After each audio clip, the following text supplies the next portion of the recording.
Alright, and welcome back to part 2 of my PSP collection video. Just wanted to show the PSP Go, which I also picked up.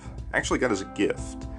I shouldn't say that. I got this as a gift, and wow, what an abject failure this was. It was a good piece of hardware, I thought. I mean, the fit and finish is really, really nice, but you know, I would just rather have the physical copies of the games. If there was some system whereby you could sort of do like a proof of purchase thing and then download the games to this device, would have been better.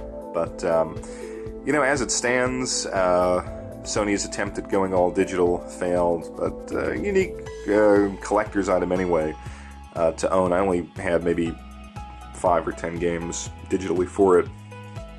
I've got the box, and actually pretty cool if you can mod this and run some emulators on it. I'm sure you can. There's some way to do it. I haven't looked into it yet, but I think I'll just keep it vanilla for now.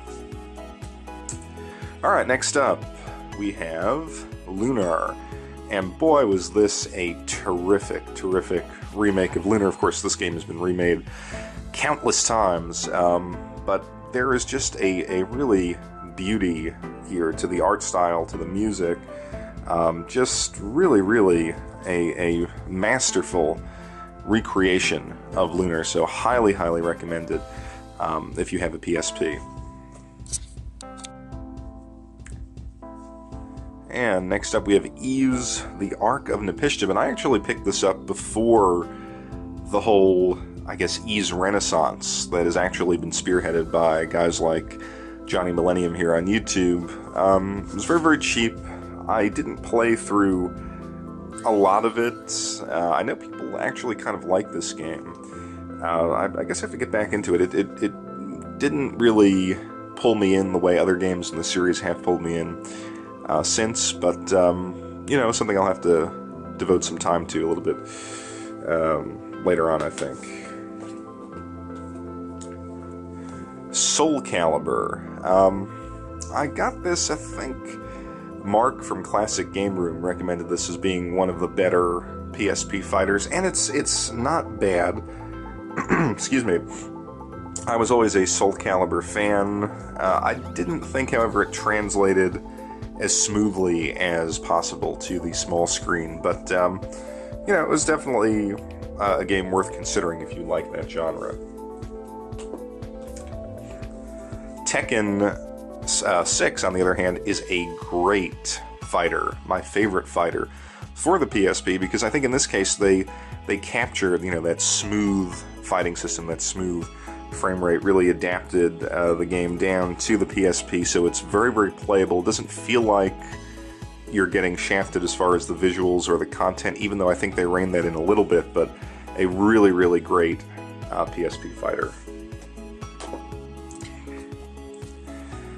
We have Ace Combat 10 or X or whatever it might be. Kind of just picked this up on a whim, and it actually looks really nice and plays very well.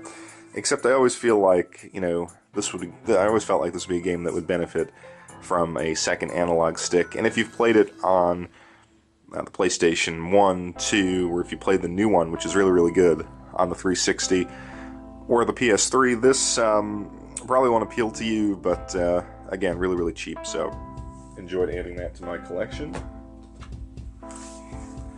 Star Ocean First Departure. So this, I didn't play, obviously I mentioned the second one that was in another pile. This is really a nice remake of Star Ocean. I guess is a remake of the SNES game. Nonetheless, great anime cutscenes, terrific art style, and probably got about halfway through this and then just sort of got busy and didn't continue it, but it's something that I definitely look forward to continuing.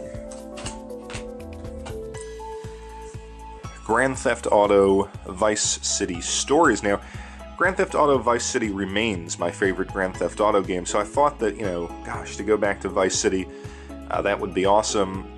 Again, I think this is a situation where it was quite the feat that they got this on the PSP, but it's just, it's not the same as the PlayStation 2 version, and I know they released I guess, a port to the PS2 of Vice City Stories, so maybe that's the way to play it. But again, I miss the second analog stick. It's just, to me, not as enjoyable to play on the PSP. And then we have the Final Fantasy Dissidia games, and played the first one here, but did not get into the second one. I don't know. These games honestly just didn't interest me. I didn't play maybe enough of them, but you know, they're very kind of technical fighters. But I don't know. Just for some reason, maybe you guys can leave me a comment below and tell me, you know, why these games are great. But I'd say after the first hour or two, I just kind of got bored with them, put them down. Alright, so some more recent purchases. Ragnarok Odyssey. Snagged this on Black Friday. Haven't played it. Tactics game, so thought I might enjoy it at some point. Very, very cheap. Let's see. Tokabot. Won this on an eBay auction. I've never played it. I don't even know what it was about, but it was in good condition, and it was a couple bucks. So I just snagged it. Let me, if you guys have played it, let me know what it's about. Groanlancer, Wayfarer of Time. I believe this is also kind of a strategy RPG, and love that genre, so grabbed it. Have not had time to play it or even read that much about it, but happy to have it in my collection. It's one of those games that in the future I will get into.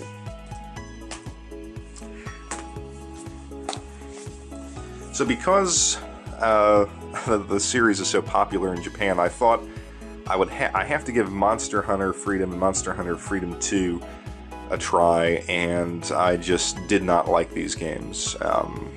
I appreciate the kind of aesthetic they're going for, just the lonely hunter taking down these monsters, and I guess trying to, you know, get those rare drops, but I don't know, I thought mechanically so much got in the way of the hunt. Like the whole grilling the meat thing really put me off, and you know, maybe I'll try the game on the Wii, give it another shot. I heard that is a little bit more enjoyable, but as it stands, could not get into these games.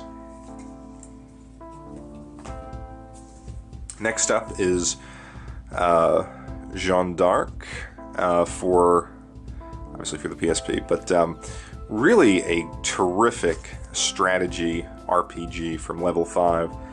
This game really impressed me. I know it's gotten a lot of good press. I guess kind of overlooked in its time.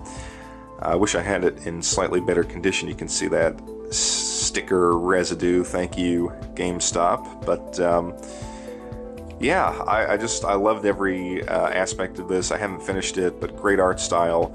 Really, really satisfying SRPG gameplay and terrific anime cutscenes. One of the more impressive games for the system, I think. And then these I got really, really cheap, these next couple of games. Ratchet and Clank Size Matters. Haven't played it. And I haven't really played much of the Ratchet and Clank series. I love Virtua Tennis, and I got this for $1. I figured, hey, couldn't go wrong at that price. But I guess I could, because this was nowhere near as fun as the Dreamcast version, the arcade version, or the PS Vita version. It feels very, very antiquated. And it's actually the only Virtua Tennis game that I have not liked. And we also have Final Fantasy Tactics, which this is the Way of the Lions. This is one that I hadn't really played prior to picking this up, and I only played about an hour of it, but yeah, I really enjoy SRPGs, and this seems really, really deep and fun. Alright, and just to round things out, two games here that I thought were kind of interesting releases. Hakuoki, this is the Demon of the Fleeting Blossom special edition. Got this a couple Black Fridays ago, really, really cheap. And this Black Friday I picked up Hakuoki Warriors of the Shinsengumi.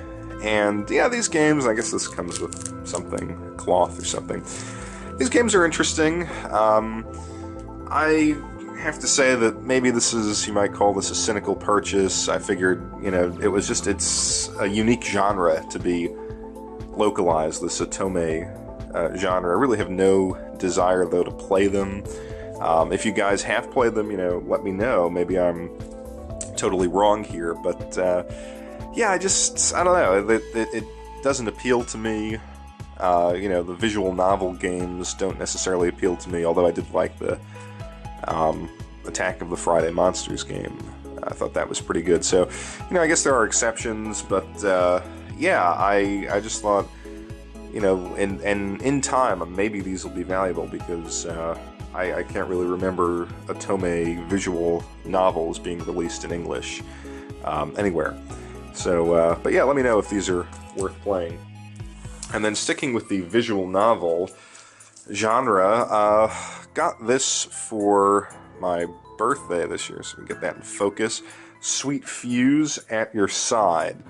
And this looks like a pretty crazy game. There are a couple things about this. I think, first of all, this was the last physical release on the PSP. I might be wrong about that. Maybe something has come out, but this was released, I think, in September of 2013, and I just read that this was probably going to be the last one, and so my girlfriend asked me what I wanted for my birthday. I said, well, if you can find this, I'll definitely take it and add it to my collection. It comes with a chain, and I guess, interestingly, it's a visual novel starring, I guess, KJ Inafune's niece or something. I mean, obviously, it's fictional, but yeah, it's something about going to an amusement park, and it's taken over by the giant pig up there, and it's one of those quirky, odd games, and I really do want to keep it sealed, particularly if it really is going to be the last physical release on the PSP, but yeah, so that is my PSP collection. I hope you guys enjoyed it, and let me know what your favorite games are for the PSP, and if there's anything else that I should consider picking up. So thanks as always for watching Game Escape, and I'll be back shortly with another video.